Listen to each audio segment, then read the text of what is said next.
বন্ধুরা, এখন আমি শাক কাটতে বসেছি। এখানে আছে দু রকমের শাক।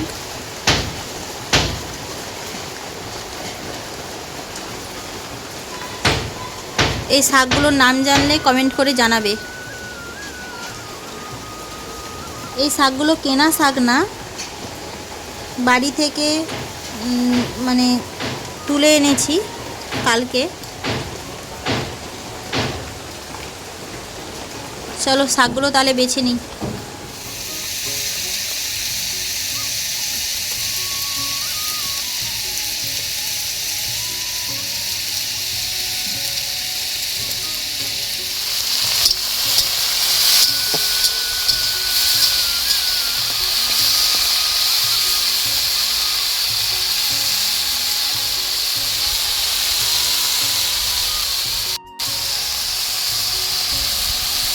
আর বন্ধুরা, এই জিনিসটা কি বলুন তো, এটা হচ্ছে আমাদের গ্রামের ভাষায় বলে চঙা।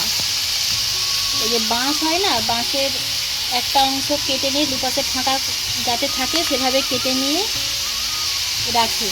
আর এই যে উনুন জলে, উনুন নিভে গেলে এটা এই মুখটা দিয়ে ফুঁ দিলে, এটা দিয়ে বাতাসটা বেরোলে আবার উনুন জ্বলে যায়।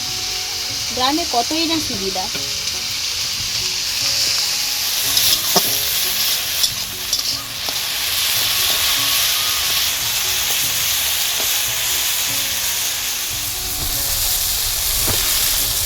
আমার আলু আর বেগুনটা ভাজা হয়ে গেছে,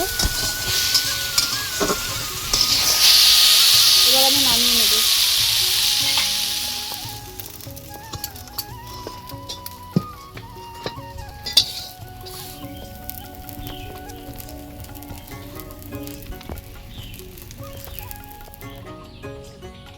একটা জামবাটির মধ্যে নামিয়ে নিয়েছি।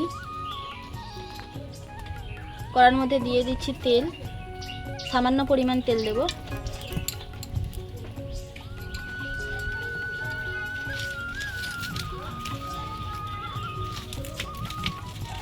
এবার দিয়ে দিচ্ছি কেটে রাখা ধুয়ে রাখা শাক।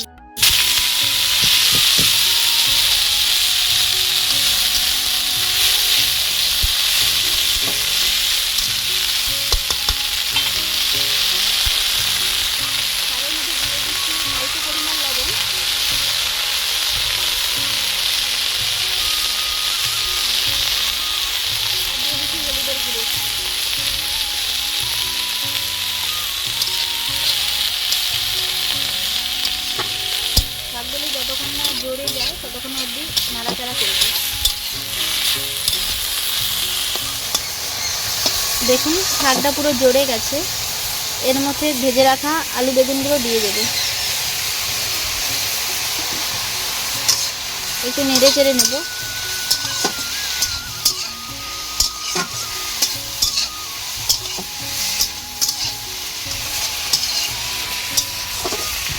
শাকের সাথে আলু বেগুনগুলো মিশিয়ে নিয়েছি।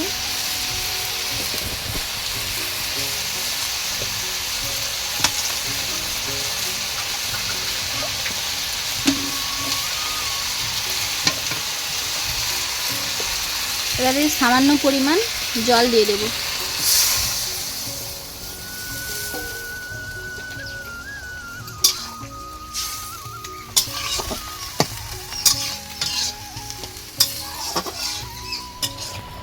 শাকে যে জলটা দিয়েছিলাম সেই জলটা দেখুন মরে গেছে। তারপরে একটা ডাল কাটা দিয়ে শাকটাকে আলু বেগুনটাকে থেঁতো করে নেব।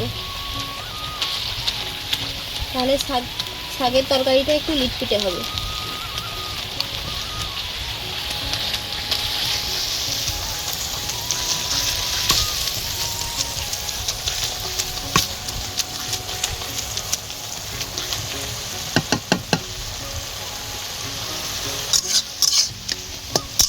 দেখুন ঢেকে দিয়েছি।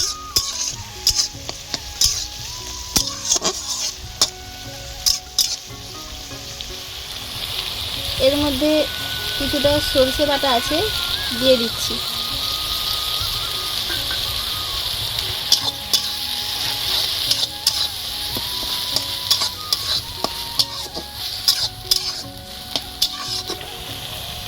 সামান্য পরিমাণ জল দিয়ে একটু মিশিয়ে নেব।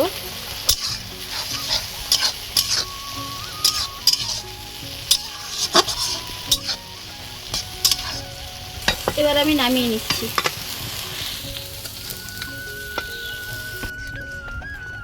কড়াটাকে ধুয়ে নিয়েছি, দিয়ে দিচ্ছি তেল, ছিঁড়ে দিয়ে দিচ্ছি।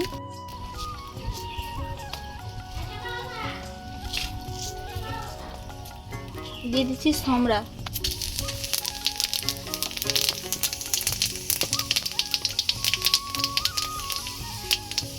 আপনারা এতে পেঁয়াজ, পোস্ত, তেজপাতা যে যা পারেন দিতে পারেন, আমি এতে দিলাম না। লঙ্কার সমরাটা তেলে পাকানো হয়ে গেছে, এর মধ্যে দিয়ে দিচ্ছি শাক।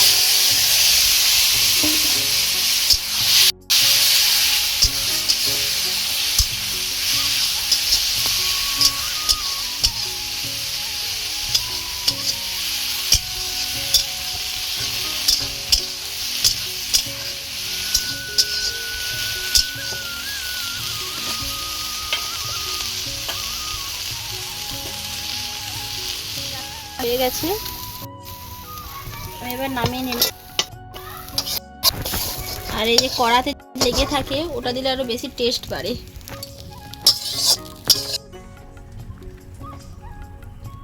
আর এই শাকটা আমাদের মানে বাড়ি থেকে তুলে এনেছি। গ্রামে থাকলে একটাই সুবিধা, মানে এই শাকগুলো কোনো লাগাতেই হয় না, এমনি বর্ষাতেই হয়।